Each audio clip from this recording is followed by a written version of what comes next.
Já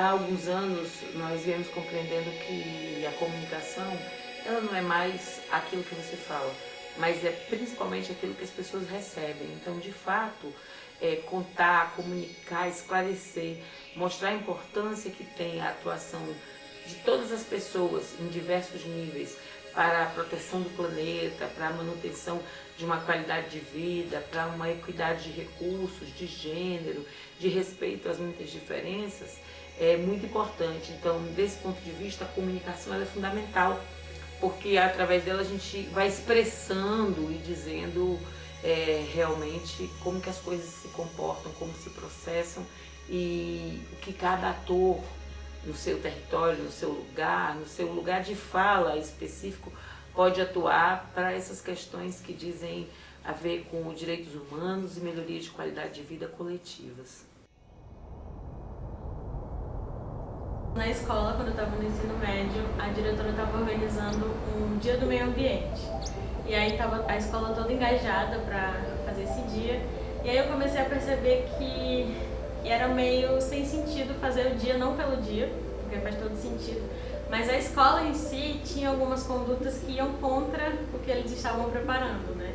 Como, por exemplo, eles juntavam lixo, objetos da escola lá na área verde da escola e tocavam fogo, né, para quem incinerar o lixo. E aí eles descartavam os objetos, tinha esgoto a céu aberto, então várias coisas assim que não combinavam com o que eles estavam tentando mostrar. E aí eu peguei o celular, fiz alguns registros, eu sempre gostei da fotografia desde sempre, eu não consigo lembrar de uma época que eu não fotografava. Eu montei um vídeo e aí combinei com meus colegas, feira, né, do Dia do Meio Ambiente, cada grupo ia fazer alguma coisa. Eu bati de frente com a direção da escola fazendo isso, a diretora estava lá, ela assistiu e ficou assim horrorizada.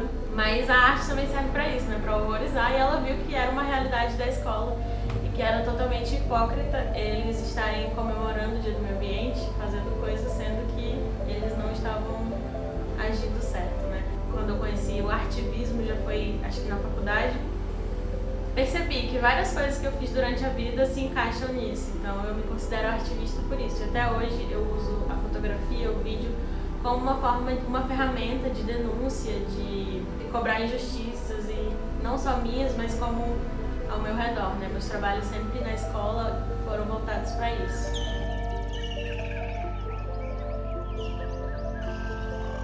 Nesses últimos quase 20 anos eu tenho tido essa experiência de estar aqui no meu território falando sobre a Amazônia, para a Amazônia, das questões que afetam tanto as populações urbanas quanto as populações ribeirinhas, indígenas, extrativistas e também dos pequenos agricultores familiares na região aqui do Acre, essa questão também na fronteira tri-amazônica e na divisa estadual entre Acre, Amazonas e Rondônia, que passou a ser chamada como AMACO nesses últimos anos.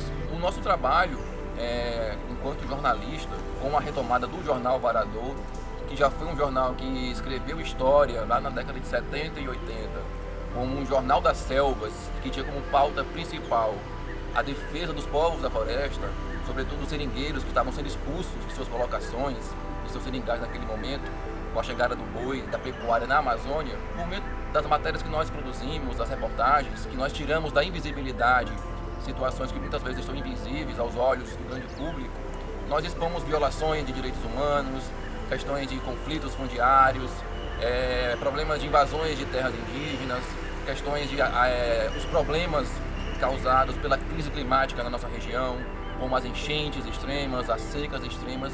Por meio do nosso trabalho enquanto jornalista, nós tiramos do invisível aquilo que está visível e cobramos do poder público, das autoridades, das próprias organizações também da sociedade civil, formas de atuar e dar uma resposta em benefício àquelas comunidades que tanto precisam.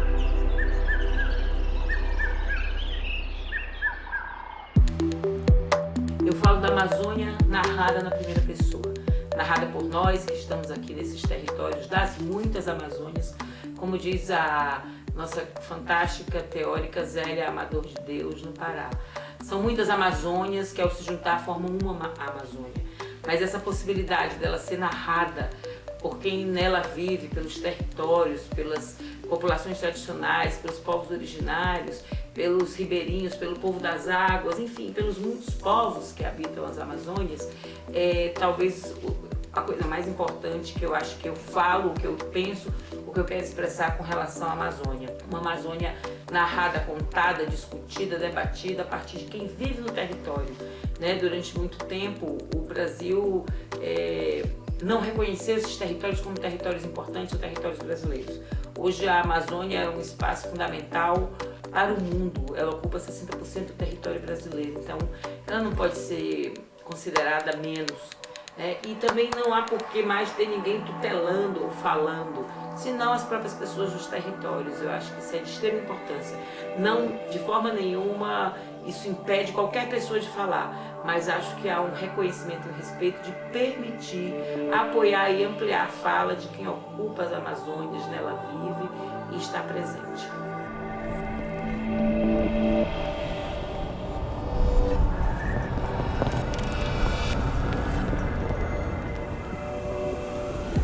Eu costumo falar que a fotografia ela transcende o tempo, né? O que eu registro hoje, que é o presente, um dia vai ser o passado. Então eu sempre procuro registrar a Amazônia, não só a Amazônia, o bioma amazônico, mas a Amazônia urbana.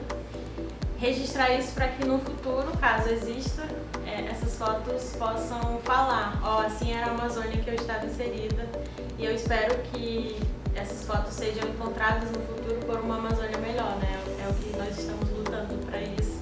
E a gente percebe que eventos históricos, eles são contados através de fotografia. Por mais que sejam eventos ruins, a fotografia serve como um lembrete, né? Tem até uma frase que fala de um filósofo espanhol que fala: aquele que não consegue lembrar o passado está condenado a repeti-lo. Então eu acho que o meu trabalho é uma forma de registro para que isso não seja esquecido, né, de alguma forma. Então fica a fotografia, um fragmento do tempo. E eu espero que no futuro os próximos possam tirar fotos mais positivas, porque atualmente as minhas fotos têm um tom mais de denúncia, que é o necessário, né, no momento. Espero que no futuro não precise tanto. O que acontece na Amazônia repercute no mundo inteiro. Hoje nós estamos diante de uma floresta que, por força de desmatamento, por força da presença do gado, enfim, por várias questões, ela já começa a dar sinais de que ela já não consegue processar o gás carbônico como deveria processar e começa, de certa maneira, a emitir carbono. Então, nós estamos diante de uma situação que precisa ser acolhida e pensada pela humanidade. Se nós consideramos a Amazônia o grande ar-condicionado desse planeta, e não o pulmão, mas o grande ar-condicionado, porque é na Amazônia e a partir da Amazônia que se refresca o planeta, o que acontece na Amazônia que repercute no mundo, deveria ser um pensamento de permitir e ampliar as grandes soluções naturais que tem nesse lugar. Por exemplo, as vidas em coletividade, os processos criados a partir das vivências dos territórios, as experiências que validam a presença coletiva, né? O respeito das diferenças nos territórios. Então, dessa maneira, eu acho que o que acontece na Amazônia não fica na Amazônia, mas deveria ir para fora esses grandes exemplos. Nós sabemos que só enfrentar a crise climática divulgando não é suficiente.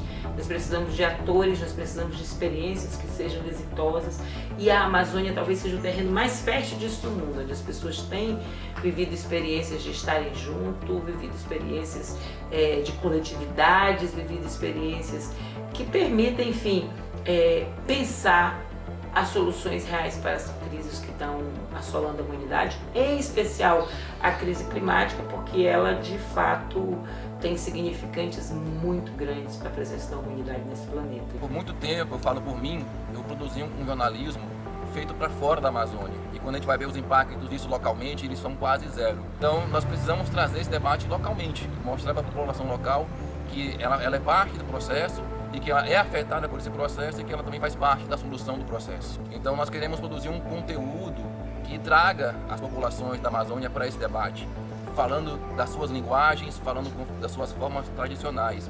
por meio de áudio, por meio de podcasts, por meio de mensagens de áudio de WhatsApp, que essa é a forma que nós percebemos principal como as comunidades se informam, que é por meio do WhatsApp, da rede social, do celular.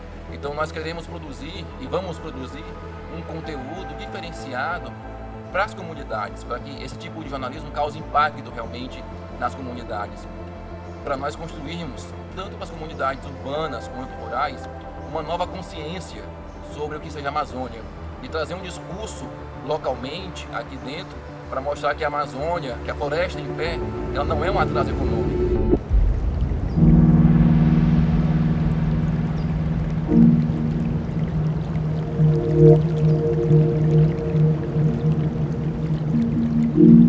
As fotografias que eu trouxe para mostrar, elas são bem do contexto da Amazônia urbana, que é o que eu mais registro, que é onde eu estou inserida. Então eu tenho bastante fotos de mercado municipal, como é a rotina dos trabalhadores. E sempre que eu tiro essas fotos, eu busco mostrar para eles, né? Para que eles se reconheçam. Eu acho que é importante esse reconhecimento, de se ver. E isso também é importante no quesito da Amazônia, que as pessoas conheçam a Amazônia, porque o que a gente não conhece, a gente não costuma proteger. A gente tem que conhecer e reconhecer. Então eu acho que a fotografia também traz esse reconhecimento de, aquele ali é um lugar. E sempre acontece isso, assim, com as minhas fotos. Eu estava montando uma exposição sobre o Acre em Desconstrução, era o título da exposição, e eu falo era porque eu precisei mudar. Que eu sofri e as minhas fotos sofreram com os efeitos climáticos. Eu estava com as fotos impressas para fazer a exposição e aí eu deixei elas dentro do carro. E aí quando eu fui olhar, as fotos estavam todas derretidas e craqueladas e algumas enrolaram totalmente. E aí eu olhei para aquelas fotos e falei, meu Deus, e agora? Eu tinha que fazer a exposição. E aí eu falei, vou usar. Aí mudei a arte que já estava pronta, mudei o título de Acre em Desconstrução para Acre em Ebulição, porque as fotos derreteram com o calor extremo que estava fazendo ano passado, 2023.